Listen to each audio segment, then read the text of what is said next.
Assalamualaikum warahmatullahi wabarakatuh. Kami dari grup H, Rek B, akan membacakan PPT dengan judul Pengaruh Globalisasi Terhadap Perdagangan Internasional di Indonesia sebagai Negara Terbuka.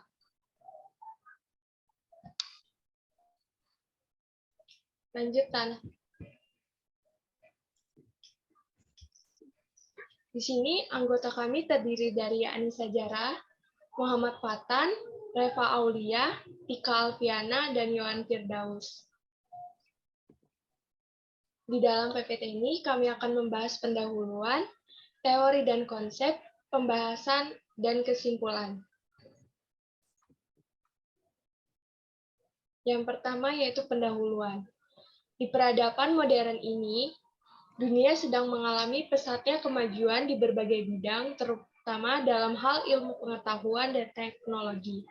Kemajuan ini pada perjalanannya memunculkan sebuah penemuan baru yaitu internet.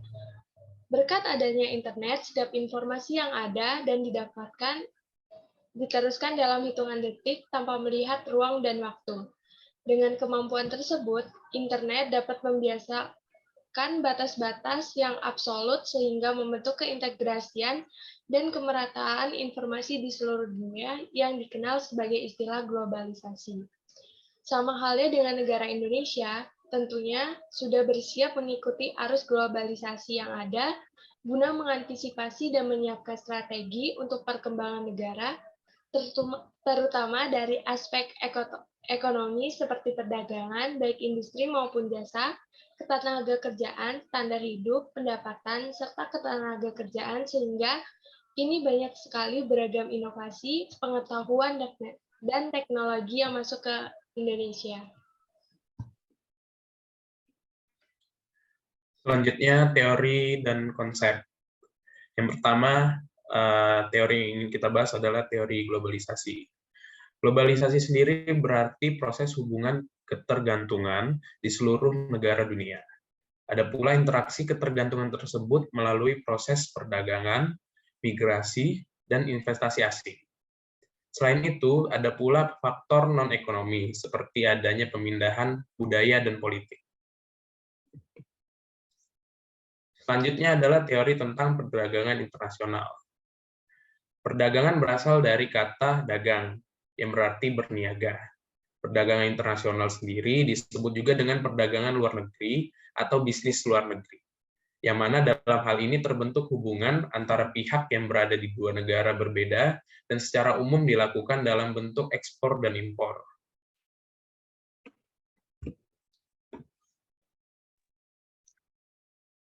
Perdagangan internasional. Ciri-ciri perdagangan internasional yang pertama, para pihak dalam kesepakatan tidak pernah bertemu dan tidak mengenal satu sama lain. Yang kedua, perwakilan dagang dari masing-masing negara atau media promosi digunakan untuk menghubungkan atau memperkenalkan para pihak.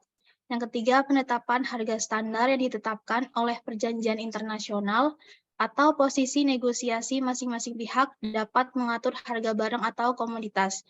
Yang keempat, meskipun mungkin ada hubungan antara pedagang dan konsumen, tujuan utama perdagangan adalah komersial dan komoditas digunakan dalam manufaktur. Yang terakhir, para pelaku bisnis di Indonesia diwajibkan untuk mematuhi berbagai peraturan dan mendapatkan izin khusus.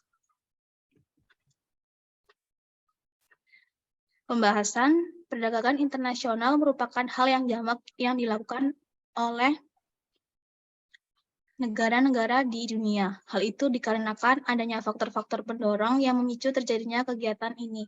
Di antaranya sebagai berikut. Yang pertama, memperoleh barang yang tidak dapat dihasilkan di dalam negeri. Yang kedua, mengimpor teknologi yang lebih modern dari negara lain. Yang ketiga, memperluas pasar produk-produk dalam negeri. Dan yang terakhir, memperoleh keuntungan dari spesialisasi. Baik. Untuk faktor-faktor tersebut tidak dapat dicapai jika tidak adanya jalinan komunikasi dan media untuk mewadahi kegiatan perdagangan. Dari sini, globalisasi memiliki dampak positif untuk membantu manusia dalam melakukan kegiatan perdagangan dalam skala global. Media sosial seperti TikTok, Instagram, Twitter, dan aplikasi e-commerce seperti Shopee, Alibaba, Lazada, dan Amazon merupakan bentuk implementasi globalisasi yang dapat menjadi alat penghubung bagi konsumen dan pelaku usaha dengan adanya sistem algoritma yang memungkinkan pengguna dapat melihat konten sesuai dengan minatnya dan memungkinkan pula bagi pelaku usaha dalam memilah audiens yang akan melihat konten mereka sesuai dengan profil pengguna yang akan diinginkan. Selanjutnya, media sosial dapat menjadi sarana bagi pelaku usaha dalam mempromosikan produk yang akan dijual, melakukan branding, dan sebagai tempat menganalisis perilaku konsumen dan kompetitor sejenis, baik secara langsung maupun tidak langsung. Contoh dalam kompetitor sejenis, contoh pengaplikasian yang tepat dalam memanfaatkan media sosial dan e-commerce telah dilakukan oleh produsen gadget asal Republik Rakyat Tiongkok atau RRT, Xiaomi. Hal itu dikarenakan masifnya branding yang mayoritas bertumbuh pada engagement di sosial media dan word of mouth marketing yang merupakan hasil sinergi dari advokasi yang kuat oleh Mi Fans atau forum penggemar produk Xiaomi. Berikutnya. Selain itu, globalisasi juga memberikan dampak-dampak positif lainnya dalam hal perdagangan internasional. Globalisasi telah mendorong pertumbuhan perdagangan dan investasi dunia. Berkat pesatnya kemajuan teknologi, globalisasi juga mendorong industri untuk menyebarkan lokasi industri ke banyak negara, terutama negara yang memiliki biaya produksi yang murah. Selain itu, globalisasi juga membantu keluar dari zona pun berbisnis dengan berbagai kalangan dan berbagai aspek. Harga produk dan barang pun menjadi kompetitif akibat terbukanya informasi mengenai harga-harga barang serupa di dunia.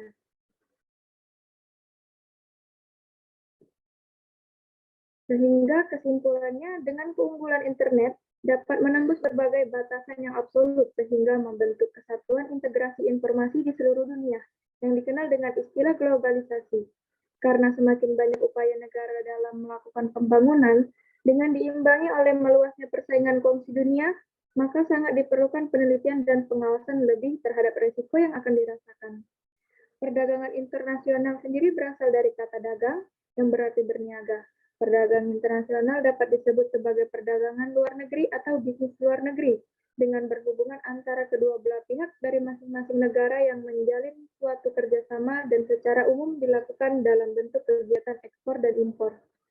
Media sosial seperti TikTok, Instagram, dan e-commerce seperti Shopee, Tokopedia, Bukalapak merupakan implementasi globalisasi sebagai alat penghubung bagi konsumen dan pemilik toko berkat adanya sistem algoritma yang memungkinkan para penggunanya dapat melihat konten sesuai dengan apa yang dilihat atau ditonton. Sangat memungkinkan pula bagi pelaku usaha untuk memilih target audiens yang akan melihat konten sesuai dengan profil pengguna yang diinginkan.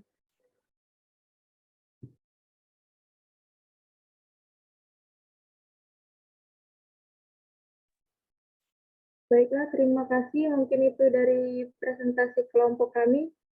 Kami akhiri. Wassalamualaikum warahmatullahi wabarakatuh.